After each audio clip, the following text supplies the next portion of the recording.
Hello and welcome. You're watching Vision Plus. We have two people about to hit it to the airport to go back to Nome, Alaska. We're in Wasilla, Alaska, where a lot of you have heard that name with our former governor here, Sarah Palin. And he works with the, I'm going to call it the prison system, and she works for Alaska Airlines. Now, you're from Texas, and we don't think of Texans going to Nome, Alaska. So tell us a little bit about Nome, Alaska. Nome is a bigger village. It's got a population about 3,500, maybe 4,000 in the summertime. There's not a whole lot up there as far as shopping-wise. There's a couple of 3 grocery stores, and that's about it. Probably has a post office. It does have a post office. Maybe a service station. It has 3 or 4 gas stations and stuff like that. You gotta get gas.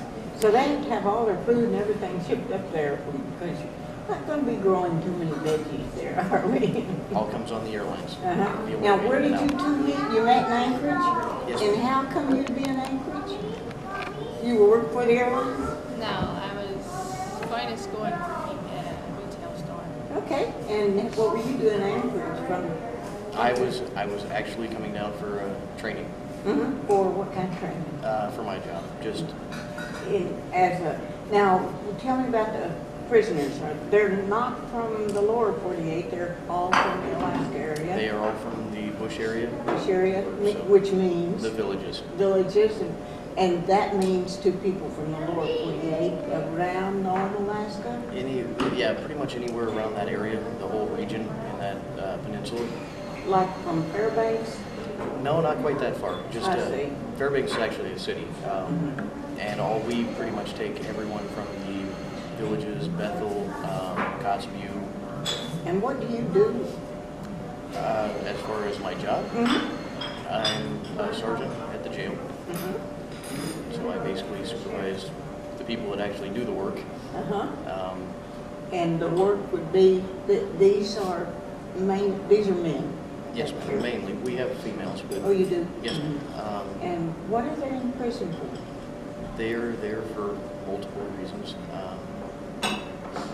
Obviously, I can't say too much about it, but we have people in there for murder and sexual assaults, stuff like that. So. Just like any other part of the world, I guess, that has a prison. And so, why did you come down to Wasilla? Actually, we came for the vet and just personal getaway. Have a little R&R. Yeah. Think of that in Hawaii, but you're here and so with Alaska Airlines, you can just fly down here when you want to, I guess. That's a good thing. And have children? No children. No children. And your sister, you went there because she was there. Yes, ma'am. What does she do? She works for the youth jail. Okay, and that means young people that have gotten into trouble for some reason or another. And do you go get an opportunity to go back to Texas every once in a while? I do. I try to go down there and see my family. And then you get to go to American Samoa sometimes? Not often. Not often. So you're going back, when do you go back to work? I go back, Thursday, and she goes back tomorrow. Tomorrow. So that's why you move it back up there. Yeah. Now, what's the weather? What do you? Usually cold and windy. Cold and windy. Do you have your own apartment or house? Or? We own a house. And so these 3,500 people, what do they do? Other than work at the service station, grocery store, and the post office? Most of the town, people either work for the native corporations, the state, or the government. Native corporations? Yes, ma'am. What would that be? I believe, I'm not an expert on it, but it's the corporation set up by the native community and stuff like that. They have different programs that they run. It's run through government grants and their own, the money that they make. So they basically give out jobs for as far as construction, a lot What of are they village constructing? programs. They'll go to the villages and make houses. So are you happy that you took that job? I guess you did. 9 years you've been there, haven't you? It's been a long time. Uh-huh. And you're making it okay working in the, it's a real different from America Samoa as far as Yeah. the weather's concerned. Do you have any of your relatives that ever get to come up? I've got relatives in Anchorage. Oh, you do? Yeah. Uh-huh. Well, that's a good thing. That's not, you can fly down there on Alaska Airlines. And, well, we're glad that you took a few minutes to tell us a little bit about what you're doing and how it's working out for you. We think of Nome, Alaska, living in Huntsville, Alabama, which is supposed to be warm, although this year it's been cold, as just the end of the world as far as cold is concerned. Well, just for anyone that wants to know, if they want to know anything about it, the Iditarod is coming up in March. Now, what is that? That's the dog race. Oh, yeah. The dog race that comes actually from here. They start in Anchorage. From Whistler? Well, they start in Anchorage and then they restart here. Right. Oh, really? And it's like a ceremonial start in Anchorage. Uh-huh. And then they'll restart the race here and then they race the dog teams all the way up to Nome. Those are so amazing, the dogs and the people that run them. How many miles would that be? It's over 1,000, I know that. Oh my goodness, 1,000 miles dog course. And then they have festivals and other things that go on at the That's same right. time. What are some of the festivals? I know you got They have basketball tournaments and basketball tournament. Don't think of Nome having basketball tournament. they're very big into that's- basketball. Is that right? That is their sport because they can't play a lot of outdoor sports.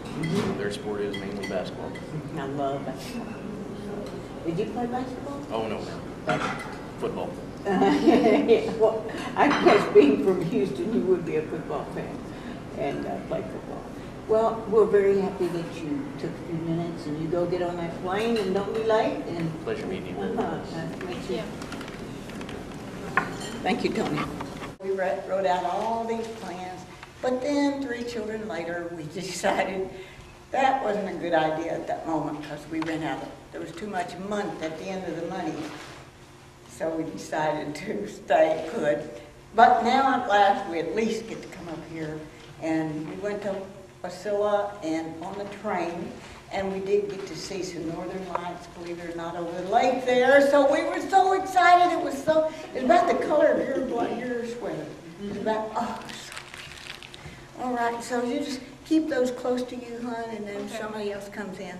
Would you do that? Just take them back and take them close to you. We just thought it'd be fun if we had something from our little area of town, the Space and Rocket Center. So I wanted to ask, how many of you have ever tried something that did not work as well as you'd like for it to? Let's see if some hands. You tried something and whatever it was, from cooking to cleaning to working at a job or having a relationship. Let me see your hands again. Wait till you get the heat of working in a cotton patch. And so I finally got into radio and then television. Come right on up and join us, Miss. Oh, you've got some things there. Great. Taylor, you have more jobs to do. But anyway, as I started working in television, which I do now, in fact, we interviewed somebody yesterday that's from Nome, Alaska, and they were down R&R in Wasilla. But anyway, they came out. I didn't care much about purple cereal and some of the things they'd send me, hoping I would use them on television. But one day, they came out with anti-aging. I thought, I'll try this. I'm smearing this all over my face. My little one's watching me. What are you going to do with that? What's that for, Mommy? I said, that's going to make me beautiful. He didn't take his eyes off, just watched me for the next 30 minutes. And then when I wiped it off, he said, it didn't work, did it, Mother? We've tried things over the years, and they don't work as well as we'd like for them to. But we want to work with something we call Women of the Future. How in the world can we make, I brought a bulletin from our town so that I could let her see a little bit about our church back in Huntsville, Alabama, how we do things. So I'll give that to her, to Miss Terry.